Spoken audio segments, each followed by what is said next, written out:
umaga. Grabe, nagising kami lahat. Gising lahat ng tao. Lakas ng lindol. Ang haba.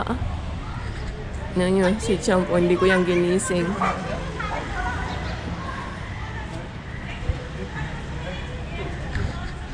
Good morning, good morning. Kamusta kayong lahat? Grabe, lakas ng kabi ako.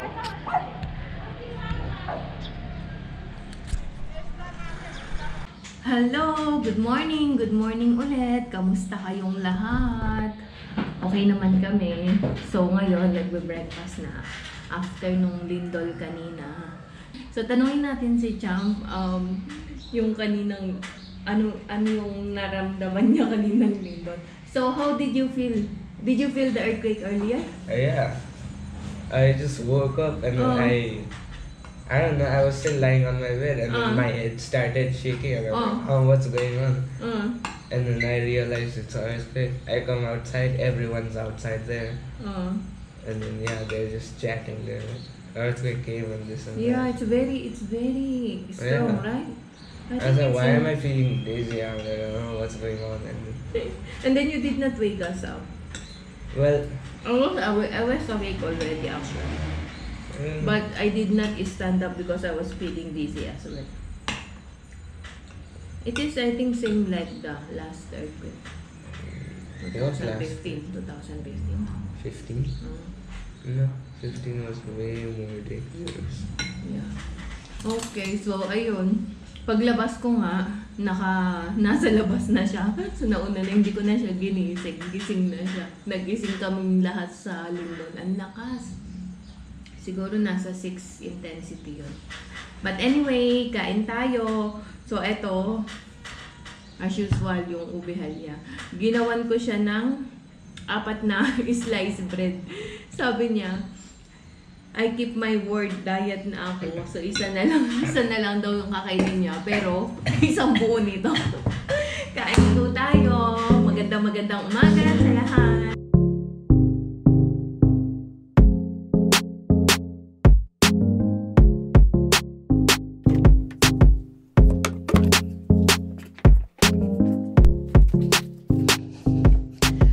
So, ayan, nakaalis na si Champ. Gawin ko naman ngayon yung pagtanggal nitong Christmas tree. So, habang nagtatanggal,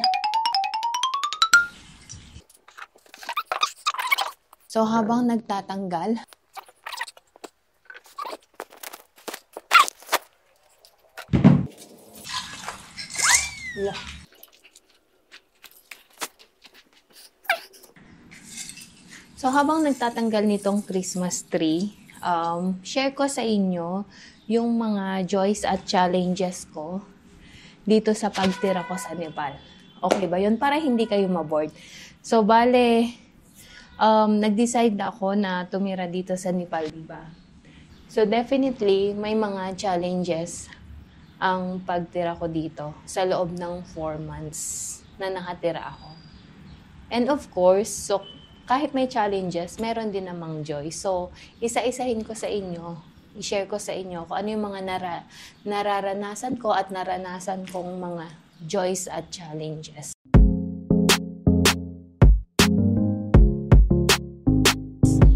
So, okay, start tayo.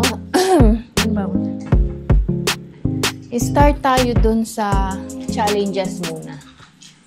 So, ang challenge sa akin is like, ang pinakaunang challenge sa akin at major challenge is yung cultural challenge. Kasi, since, yun nga, tulad ng sabi ko, iba ang pinagmulan kong bansa, kultura. So, pagpunta ko dito, naalala ko, share ko sa inyo nung unang tapa ko dito sa Nepal, way back 2009. So, yun yung una kong bisita. Ang una kong ginawa nung mamit ko yung parents-in-law ko is kung sa atin, pag na-meet mo, ang gestures natin ng respect is mano. Parang mano po. Sa kanila hindi. Kailangan mong lumuhod kailangan mong i-touch yung paa pagka mag-greet ka as a sign of respect. So, nung mga unang, yung pinaka-first ko na culture shock talaga ako as in. Kasi imagine, hawakan mo yung paa nila, parang ganun. May iba pa nga parang hahalikan yung paa, ganun. Tapos, iyon. So, ayun yung una, cultural shock. So, actually, sa Nepal, yung mga marami silang klase ng alphabet, not unlike sa atin na 5 vowels lang at 26 na consonants, parang ganon. Sa kanila, meron silang 56 yata na alphabet. Kaya, mahirap, lalo na dun sa script. So, unti-unti kasi, inaaral ko kasi parang, na-challenge kasi ako yung halimbawa, yung nag-uusap-usap sila. Tapos ikaw nakatunga ka lang ganun kasi hindi mo naiintindihan yung lengguwahe. So, bale, ang ginagawa ko, kung nakikita nyo sa mga vlog ko, tinatry ko yung pag namimili ako, yung makikisalamuha ako sa mga locals dito, especially sa mga shops. So, tinatry ko unti-unting, anong tawag doon? Magsalita ng lengguwahe nila. So, sa ganun, at least matuto ako kahit papano. Kasi napakalaking challenge sa akin kasi yung hindi ko sila maintindihan. Kasi dito sa bahay, kaming tatlo, nag-uusap kami by English lang din.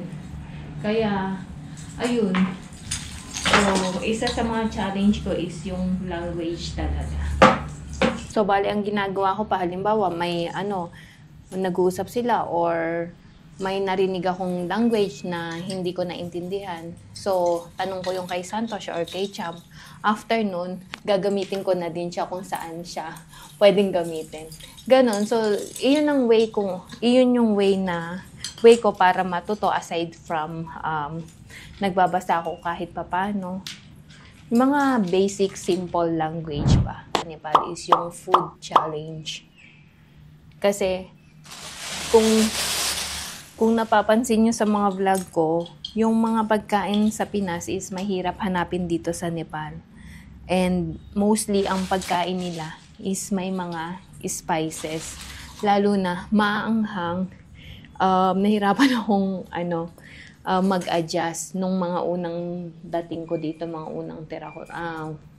Unang buwan ko dito sa Nepal.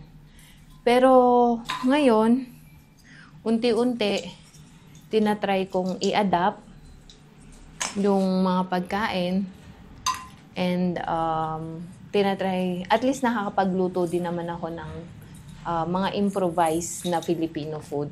Kasi so far ngayon, 4 months, may mga dala pa ako galing sa UAE. So after nun, after maubos, na siya, siguro adapted. Tapos, yung susunod is yung weather challenge. So, alam niyo naman ngayon, dito sa Nepal is winter. Nang galing ako sa mga bansa na maiinit tulad ng UAE at Pilipinas, di ba? So, adjustment ng weather is kailangan talaga. Kasi winter dito sa Nepal, may 4 seasons. Summer, spring, winter, at saka fall. Sa atin, tag-ulan at tag-init lang. So, kaya iyan, malaking challenge sa akin yung winter talaga. Nahihirapan akong mag-adjust for the meantime. Pero tingin ko, sa ngayon, anong tawag doon? Na-adapt na ng katawan ko yung lamig. Kasi nung mga unang winter, ibig ko sabihin ng mga unang araw ng start ang winter, as in, masakit lahat ng katawan ko. Yung mga ganun ba. Pero ngayon, kahit lamig na sila, anong tawag doon?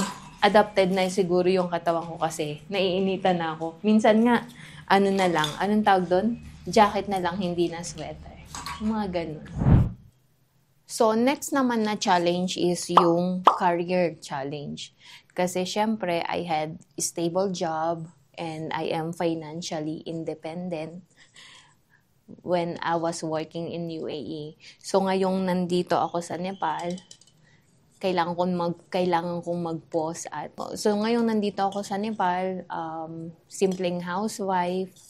Pero ganun pa man, kahit namimiss ko yung trabaho, mas na-appreciate ko ngayon yung role ko as a mom, as a wife, yung ganun ba, na-enjoy ko siya.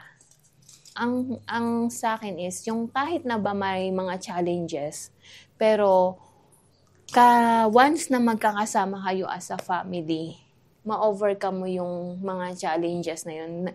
Yung malalaking challenges, nagiging small part na lang ng buhay mo. Kasi mas malaki yung joys na nararamdaman ko compared dun sa challenges na yun na kaya namang i-adapt, kayang i-adjust. Kasi pinili ko tong buhay na to, pinili kong tumira dito sa Nepal, pinili kong tumira kasama ng family ko. Kaya, yung challenges na yun is small na lang compared doon sa joys. Ayun. So ngayon, nakakatuwa kasi ito talagang pinaka-biggest joy kasi si Champ na alagaan ko, nahahands-on ko. Tapos, nakakapag-celebrate kami ng mga festival together. Tapos, nagiging open siya sa akin. Yung mga ganong joys ba na hindi mo mababayaran. Mas prioritize ko yung family, yung health, at saka happiness. So, iyon. At baka nagtatanong kayo kung nagsisisi ba ako na mas pinili kong tumira dito sa Nepal compared sa UAE or sa Pinas. So, sagot ko is no. Mas masaya na magkakasama kayo as a family through thick and thin. Magandang hapon! Kumusta kayong lahat? So, time check, nasa 5 o'clock past. 5 o'clock na ng hapon. So, hopefully, okay kayong lahat. Ngayon ay nagme-merienda. 5 o'clock, merienda kami, tea, at saka itong chat pate. So, bale, yun nga, katulad ng sabi ko sa inyo kahapon, i-continue ko yung mga dapat kong gawin house chores. Kanina, i-continue ko na. So, hanggang ngayon, naglalaba ako pangatlong batch na.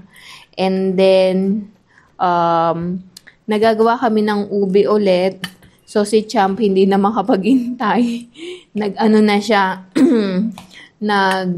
ayan siya yung nag-ano niyan, nag-mash. So, gagawa ako mamaya kasi favorite nga namin, di ba? So, ayun. Kain tayo. Chat pate. Ganito yung chat pate. Peanut, potato. Tapos si Champ, ang kinakain niya naman, ito yung wayway. Show them the wayway. Ayan, ganyan. So, noodle siya in 3 ways. Katulad ng sabi ko last time, pwedeng kainin lang, pwedeng fried, tapos pwedeng with soup. Kain tayo. So, kanina umaga, instead nakakain pa siya ng pancake, pinigilan niya na yung sarili niya. Tapos ngayong gabi, sabi ko, yun na lang ubi halaya yung dinner namin. Sabi niya, tataba ba ako dito? Sabi ko, oo, kasi may condensed milk. Sabi niya, ay, bukas na lang ako Sabi niya, bukas na lang ako magna-diet ulit. Tawan-tawa ako. Tomorrow diet. Yeah. Favorite niya kasi yung ube talaga. Yun lang, na-share ko lang. So, ayan na, niluluto ko na tong request ni Champ. Hindi ako tinantanan. Siya na yung sa kagustuhan niyang kumain na ng halya. Siya na yung nag-grate. Minash niya na lang, kaya ayan, buo-buo tuloy. So, ayan. Medyo matagal lutuin, kaya update ko na lang kayo once naluto na. Okay? Okay, malapit na maluto. So, i-dry up ko lang ng konti pa. Yung medyo, pag ginanyan ko, yung magpipik siya. Okay? So, ayan na, nakadalawang tab ako. Ayan, dalawang ganyan. So, gusto niya nang kumain ng dinner. Ito daw yung i-dinner niya. So, bukas na siya ulit magda-diet. Tingnan niyo po. Naiiyak. Tumakbo. So, ayan. Bale, itong dalawang to, bukas, wala na yan. Ubus na yan ulit. Favorite niya kasi. So, request niya yan. Kanina niya pa ako kinukulit dyan kung ilang oras kung kailangan lutuin. So, ayan na ang ating ubi halaya.